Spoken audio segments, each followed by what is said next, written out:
సినిమాలలో లాగే నిజ జీవితంలో ఉంటుందా అంటే ఖచ్చితంగా కాదనే చెప్పొచ్చు. కానీ ఇప్పుడు పవన్ కళ్యాణ్‌కి అదేవిధంగా ప్రకాష్ రాజ్‌కి వీళ్ళిద్దరి మధ్యలో ఫైట్ ఎలా ఉందంటే సేమ్ వకీల్ సాబ్‌లో ఎలా అయితే కొట్టుకున్నారో నిజ జీవితంలో కూడా అలాగే ఉందన్నమాట. అయితే కొన్ని ట్విట్టర్ పోస్ట్‌లని అంటే నిజంగానే పవన్ కళ్యాణ్ కొన్ని డిలీట్ చేశారు. అందులో వ్యాలిడ్‌వి ఉన్నాయా, వ్యాలిడ్‌వి లేవా అనేది కొద్దిసేపు పక్కన పెడితే ప్రకాష్ రాజ్ మాత్రం దాన్ని మళ్ళీ రీట్వీట్ చేసి చూడండి నా భయంకి ఆయన అన్ని ట్వీట్లని డిలీట్ చేశాడని చెప్పుకొస్తున్నారు. నిజంగా ఇది జరిగిందా? మరి జన సైనికులు ఎలా రెస్పాన్స్ ఇస్తున్నారు? సో ఖచ్చితంగా ఏంటంటే పవన్ కళ్యాణ్ గారు మన స్పీచ్లో ఏదైతే కొన్ని అవతల రాష్ట్రాలను కూడా ఉద్దేశిస్తూ మాట్లాడారో దాని తర్వాత ఇప్పుడు ఆయన పాత ట్వీట్లపైన అయితే అందరూ ఫోకస్ చేయడం జరిగిందనమాట.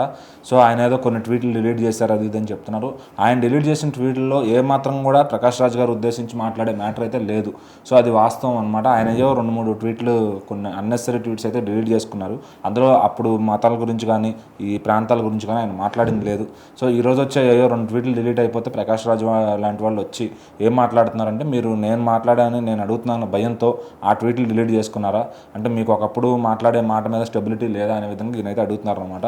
సో దానికి జన సైనికులు అయితే బదులుగా సో ఆయన డిలీట్ చేసిన ట్వీట్లు ఏవైతే ఉన్నాయో అవి స్క్రీన్ షాట్లు తీసుకొచ్చి ఇందులో ఎక్కడన్నా నువ్వు చెప్పిన మ్యాటర్ కానీ ఆ ప్రస్తావన కానీ ఉందా ఉంటే చూపించి మాట్లాడు, అంతేగాని నోటుకు వచ్చినట్టు మాట్లాడద్దు. ఆ జస్ట్ ఆస్కింగ్ అనే ఒక పదం తీసుకొచ్చి మీరు అడిగితే ఎవరు దానికి సమాధానం కూడా చెప్పరు.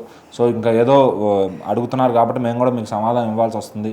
మళ్ళీ మీరు పవన్ కళ్యాణ్ గారిని ఇట్లా కొంచెం తక్కువ చేసి మాట్లాడితే కనుక మీ పైన సీరియస్గా యాక్షన్ తీసుకోవాలంటున్నది జన సైనికులు అయితే వార్నింగ్ ఇచ్చారనమాట. ఎందుకంటే మరి పవన్ కళ్యాణ్ గారి మీద చిన్న ఏక్ కూడా వాళ్ళని జన సైనికులు అనే వాళ్ళు వాళ్ళ లైఫ్ రిస్క్లో పెట్టైనా సరే పవన్ కళ్యాణ్ గారిని బాగా చూసుకోవాలనుకుంటారు. మరి అలాంటి వ్యక్తి పైన ఆయన తోటి నటించిన నటుడు అలానే ఈరోజు ఏదో రాజకీయంగా లబ్ధి వస్తుందని చెప్పి ఆయన పవన్ కళ్యాణ్ పైన విమర్శలు చేస్తూ ఉంటే చూస్తూ ఊరుకునే వాళ్ళు అయితే ఎవరు లేరనమాట. సో ఖచ్చితంగా ఆ ట్వీట్లు ఏవైతే డిలీట్ అయినాయో అవి తీసుకొచ్చి చూపిస్తే మరి ప్రకాష్ రాజ్ గారు దానికి సమాధానం చెప్పట్ల.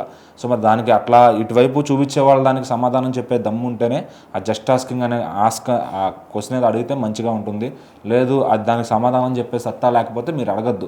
ఓన్లీ క్వశ్చన్లు వేస్తానంటే మీరు దేనికి అవసరం లేదు. దేశ రాజకీయాల్లో కానీ మీరు సినిమాలు కూడా మానేస్తే మంచిది అనుకుంటున్నారు జనాలు. అంటే ఆయన సెక్యులర్గా మాట్లాడతారు. అప్పుడే ఏదో సనాతన ధర్మానికి ఏదో ఆయన్నే పెద్ద సపోర్ట్ చేస్తున్నట్టుగా అన్ని మతాలు ఒకటన్నట్టు మాట్లాడుతారు. లైక్ ఒక పాయింట్ మీద ప్రకాష్ రాజ్ ఎప్పుడూ లేరు. కానీ ఆయన ఓన్లీ సనాతన ధర్మం ముందుకు వెళ్ళాలి అట్లని పక్క క్యాస్ట్లు కానీ రిలీజ్ ఎప్పుడు కూడా తక్కువ అంచనా వేయలేదు. కానీ నేను ఎప్పుడు కూడా తక్కువ అంచనా వేస్తూనే మాట్లాడు. దాని గురించి అంటే ప్రకాష్ రాజ్ గారికి ఈ రోజున లక్కీగా ఇప్పుడు ఆయన కన్నడ సినిమా పరిశ్రమ నుంచి వచ్చారు. అక్కడ మెయిన్ మదర్ టంగ్ అయింది అది. ఆ తర్వాత ఆయన వచ్చి తెలుగు నేర్చుకోవడం కానీ తమిళ్ నేర్చుకోవడం కానీ హిందీ కానీ అన్ని అనర్గళంగా మాట్లాడగలుగుతున్నారు. సో దీని గురించి ఆల్రెడీ కెమెరామెన్ గంగతో రాంబాబు సినిమాలో డిస్కషన్ అవుతుంది అనమాట. ఈ తెలుగు తల్లి అంటే ప్రకాష్ రాజ్ అక్కడ యాంటీగానే ఉంటాడు విలన్గా క్యారెక్టర్. సో అప్పుడు పవన్ కళ్యాణ్ గారు క్వశ్చన్ చేస్తారు అంటే నీకు నీ తల్లి మాత్రమే ఇష్టమా పక్క రాష్ట్ర తల్లుల మీద గౌరవం లేదా అని చెప్పి. సో అదే రియాలిటీలో కూడా ఇక్కడ ప్రకాష్ రాజ్ గారి పైన అయితే కనపడుతుంది అనమాట. సో మరి మీకు అన్ని లాంగ్వేజెస్లో అన్నం పెడుతున్నారు సినిమా ఫీల్డ్లో, మరి మీరు ఏమాత్రం విశ్వాసం లేకుండా మీకు నచ్చిన క్వశ్చన్లు మీరు వేస్తారు అంటే ఈయన ఒక్కడనే కాదు వేరే వాళ్ళని కూడా ఆయన జస్ట్ ఆస్కింగ్ అని క్వశ్చన్లు వేస్తాడు. ఏంటంటే ఆయన బేసిక్ ఏంటంటే ఈ ధర్మం పైన ఆయన గౌరవం లేదు. సో అందుకని చెప్పి దాన్ని ఎట్లా తిప్పికొట్టాలి ఎలా క్వశ్చన్స్ వేయాలి ఏయో 4 క్వశ్చన్లు ప్రిపేర్ చేసుకుని వస్తారనమాట. సో దానికి ఆన్సర్ చెప్తే తర్వాత తిరిగి బదులిచ్చే ఇది కనెక్టివిటీ అనేది ఆయన దగ్గర లేదు. సో ఇంకా ఆయన అడగడం కానీ చేయడం కానీ అంతా కూడా వేస్ట్. ఎవరు కూడా పట్టించుకోరు. ఏదో ఒక 10,000 మంది 20,000 మంది చూసి ఊరుకుంటారు తప్ప దానికి దేశంలో జరిగే ఒక మార్పు కానీ ఆయన వల్ల వచ్చే నష్టం కానీ ఏం లేదు.